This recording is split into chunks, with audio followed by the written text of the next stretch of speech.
The morning mist hung heavy over Arlington National Cemetery as Harold Hank Morrison shuffled along the pristine walkways, his weathered hands gripping a worn wooden cane. At 87 years old, his body bore the invisible scars of battles fought 7 decades ago on the beaches of Normandy and in the frozen forests of the Ardennes. The Purple Heart pinned inside his jacket pocket felt heavier with each passing year, not from its weight, but from the memories it carried. Hank had made this pilgrimage every Veterans Day for the past 15 years, ever since his wife Martha passed away. She used to accompany him, holding his arm as they walked these sacred grounds together. Now he walked alone, surrounded by the ghosts of fallen comrades whose names were etched in marble and granite throughout the cemetery. The tomb of the unknown soldier came into view, its pristine white marble gleaming in the early morning light. A small crowd had already gathered for the changing of the guard ceremony, tourists and veterans alike standing in respectful silence. Hank found a spot near the front, his keen blue eyes fixed on the Sentinel who stood motionless before the tomb.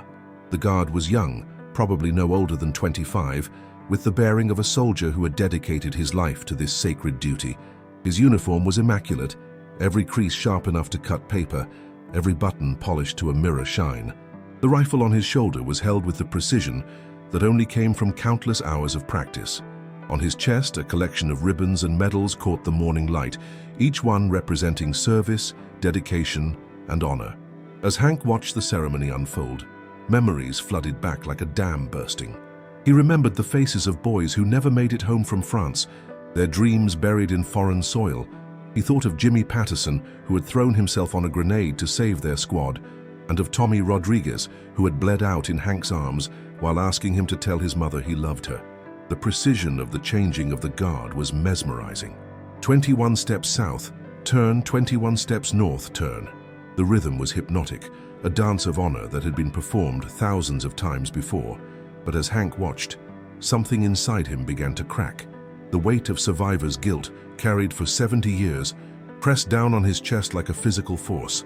Why had he lived when so many others had died? What made him special? What made him worthy of growing old, of having a family, of seeing grandchildren born when boys like Jimmy and Tommy had their futures stolen away in the mud and blood of European battlefields? The new Sentinel took his position, and the crowd began to disperse.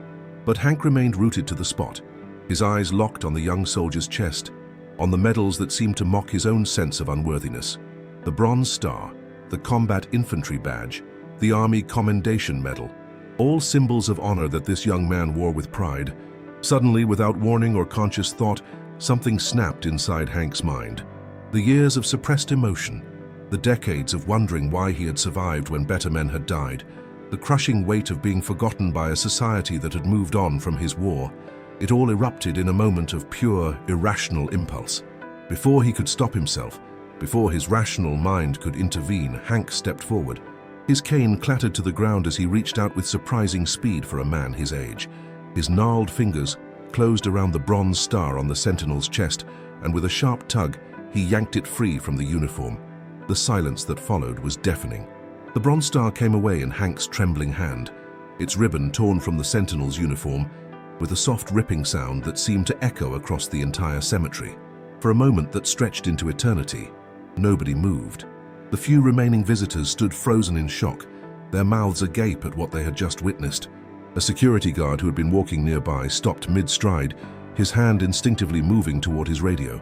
The Sentinel himself remained perfectly still, his eyes fixed straight ahead, as he had been trained to do, but Hank could see the slight tension in the young man's jaw, the almost imperceptible tightening around his eyes. This was a soldier who had dedicated his life to honoring the fallen, and an elderly man had just violated the sanctity of his post in the most public way possible. Hank stared down at the medal in his palm, the bronze star catching the morning light. The weight of what he had just done crashed over him like a tidal wave. What had he been thinking? This young man had done nothing wrong. He was serving his country with honor, maintaining a sacred vigil that represented everything noble about military service, and Hank had just assaulted him in front of witnesses at one of the most hallowed sites in America. "I'm sorry," Hank whispered, his voice barely audible. "I don't know what came over me. I just... The words died in his throat. How could he explain 70 years of survivor's guilt to a stranger? How could he make this young soldier understand the weight of watching friends die while he lived? How could he articulate the crushing loneliness of being one of the last living witnesses to a war that had shaped the world? The security guard was approaching now, speaking rapidly into his radio. Hank could hear fragments of the conversation. Elderly male, disruption at the tomb, need backup. Soon there would be police, questions, possibly arrest. At his age, this could mean serious consequences. But more than that, it meant public humiliation, a shameful end to a life that had once meant something. The Sentinel's eyes moved slightly, breaking protocol for just a moment to look directly at Hank. In those young eyes, Hank expected to see anger, disgust, or contempt. Instead, he saw something that surprised him: recognition. Not recognition of his face, but recognition of something deeper. The young soldier was looking at him with the kind of understanding that only came from shared experience. Slowly, deliberately, the Sentinel began to move. This wasn't part of any ceremony Hank had ever witnessed. The young man stepped down from his post, his polished shoes clicking against the marble with measured precision. The crowd that had started to gather held its collective breath, unsure of what was about to unfold. The Sentinel stopped directly in front of Hank, close enough that the old veteran could see his own reflection in the young man's polished brass buttons. For a long moment they simply looked at each other, two soldiers separated by generations, but connected by something deeper than time. Then, to everyone's absolute amazement, the Sentinel began to lower himself to one knee. The movement was slow, deliberate, and filled with a gravity that made the air itself seem heavier. This wasn't the quick genuflection of someone picking up a dropped item. This was the measured descent of someone showing the deepest possible respect. The young soldier's knee touched the marble with a soft sound that seemed to reverberate through the silence. "Sir," the Sentinel said, his voice clear and strong despite the emotion that was clearly building in his chest, "would you please allow me to return this to you?" He held out his hand, palm up, waiting for Hank to place the bronze star there. But his words carried a weight that went far beyond the simple request. In that moment, surrounded by the graves of America's fallen heroes, something profound was happening that none of the witnesses would ever forget. Hank's hand shook as he slowly placed the bronze star into the Sentinel's outstretched palm. The young soldier's fingers closed gently around the medal, but he remained on one knee, his head slightly bowed in a gesture of profound respect that sent ripples of confusion and awe through the growing crowd of onlookers. "Sir," the Sentinel continued, his voice steady but thick with emotion, "my name is Staff Sergeant Michael Chen. I've been guarding this tomb for 2 years, and in all that time I've never met someone who deserved to wear this medal more than you do." The words hit Hank like a physical blow. He staggered backward slightly, his weathered face contorting with a mixture of confusion and pain. The security guard had stopped his approach, seemingly as transfixed by the unfolding scene as everyone else. Even the radio chatter had gone silent. "You don't understand, son," Hank whispered, his voice cracking. "I don't deserve anything. I'm just an old man who lived when better men died. I watched my friends, my brothers. They gave everything, and I just kept breathing." Staff Sergeant Chen slowly rose to his feet, the bronze star still cradled in his palm. His eyes never left Hank's face, and in them the old veteran saw a depth of understanding that seemed impossible for someone so young. "Mr. Chen paused, waiting for a name. "Morrison, Harold Morrison, but everyone called me Hank." "Mr. Morrison," Chen said, his voice carrying the weight of absolute conviction. 3 months ago I received a letter from a historian at the National Archives. She was researching Medal of Honor recommendations that were lost or never processed during World War II. Your name was on that list. Hank's face went pale. The crowd around them had grown larger, but the silence was so complete that even the distant traffic from Arlington seemed to have stopped. "That's impossible," Hank breathed. "I never did anything heroic. I was just trying to survive." Chen reached into his breast pocket and withdrew a folded piece of paper, yellowed with age. As he unfolded it, Hank could see the official letterhead of the U.S. Army, dated December 15, 1944. "This is a recommendation for the Medal of Honor, written by your commanding officer, Lieutenant Colonel James Harrison," Chen read aloud. "Private First Class Harold Morrison, on December 12, 1944, near Bastogne, Belgium, single-handedly held a strategic position against overwhelming enemy forces for 6 hours, allowing his company to evacuate wounded soldiers and regroup. Despite being wounded twice, Morrison continued to engage the enemy until reinforcements arrived. His actions directly saved the lives of 23 American soldiers. The paper trembled in Chen's hands as he continued reading. Morrison's courage under fire and selfless dedication to his fellow soldiers exemplifies the highest traditions of the United States Army. He is recommended for the Medal of Honor. Hank's legs gave out, and he would have fallen if Chen hadn't quickly stepped forward to steady him.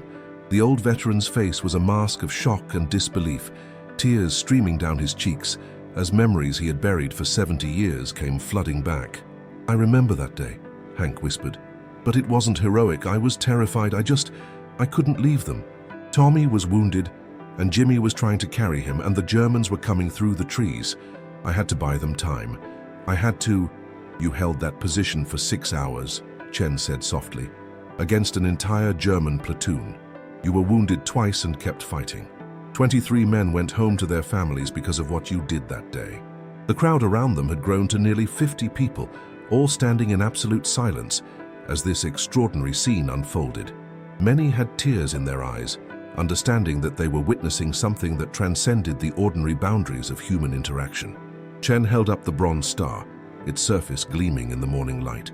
"This medal represents courage, dedication, and sacrifice, but it pales in comparison to what you earned 70 years ago. The paperwork got lost in the chaos of war, but your actions didn't. They're recorded in the memories of the men you saved, in the children and grandchildren they were able to have because you gave them a future." The applause gradually faded, but the crowd remained as if reluctant to leave this sacred moment.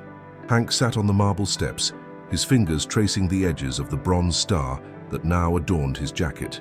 The weight of it felt different than he had imagined, not heavy with burden but substantial with meaning.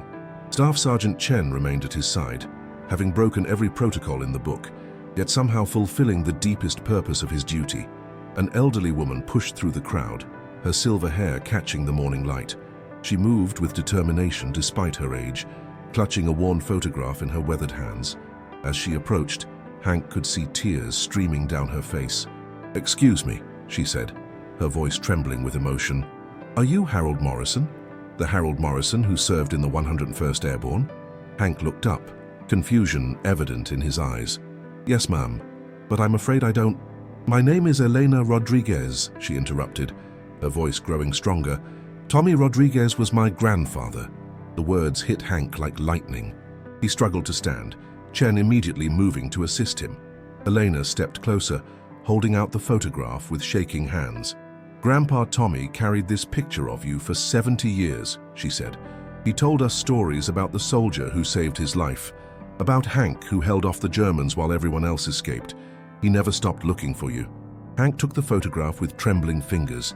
It was a group shot of his squad, taken just days before the Battle of the Bulge. There he was, young and lean, standing next to Tommy Rodriguez and Jimmy Patterson. They all looked so impossibly young, their faces unmarked by the horrors they would soon witness.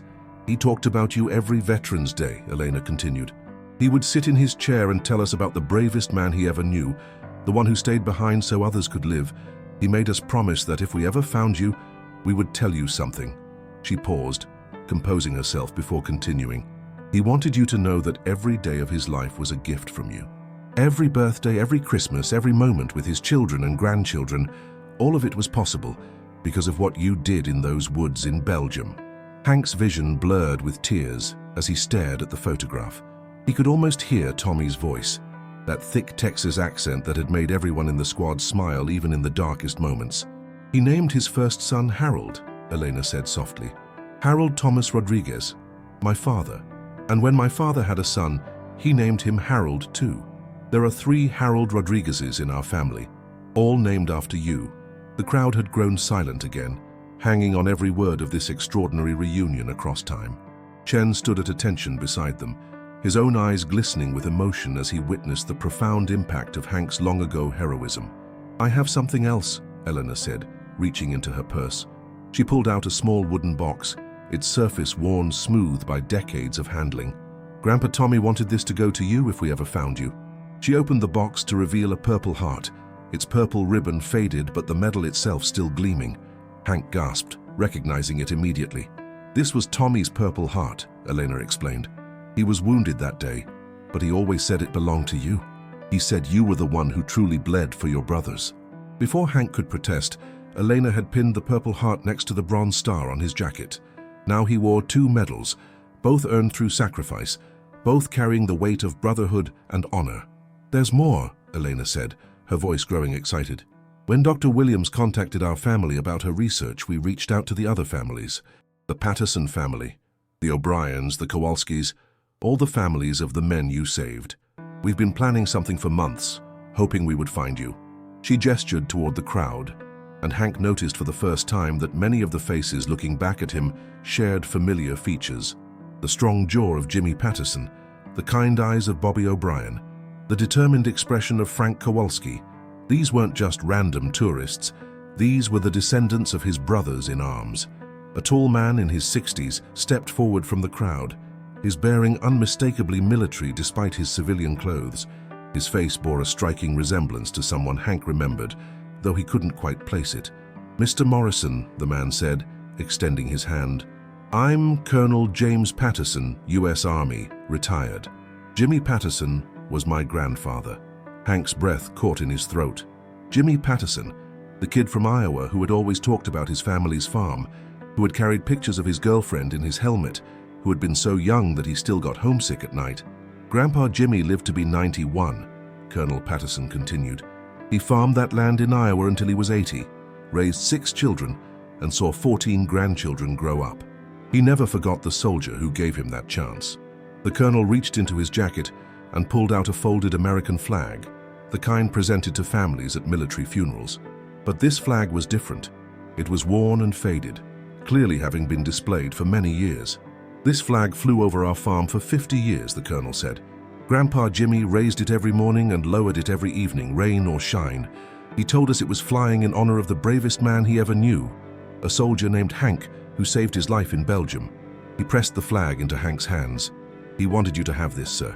He said if we ever found you, we should tell you that every sunrise he saw, every sunset he watched from that farmhouse porch was a gift from your courage."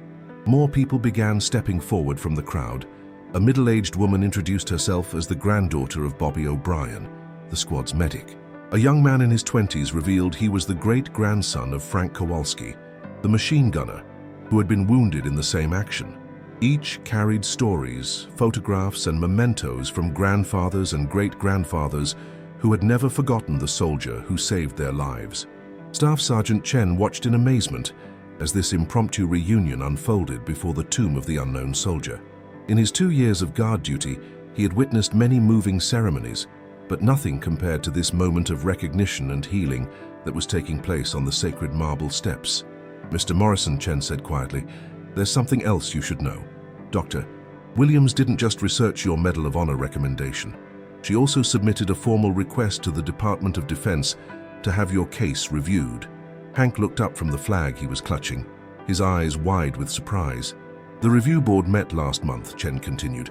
"They confirmed that your actions on December 12, 1944 met all the criteria for the Medal of Honor. The paperwork has been forwarded to the White House for final approval." The crowd erupted in cheers and applause, but Hank barely heard them.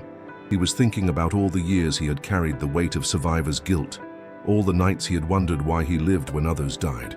Now, surrounded by the families of the men he had saved, he finally understood. Elena Rodriguez took his arm gently. "Mr. Morrison, we have one more surprise for you. All of our families have been working together, and we've established something in your honor." She nodded to a young woman in the crowd who stepped forward carrying a large poster board. When she turned it around, Hank saw a photograph of a beautiful building with a sign that read, "The Harold Morrison Veterans Center."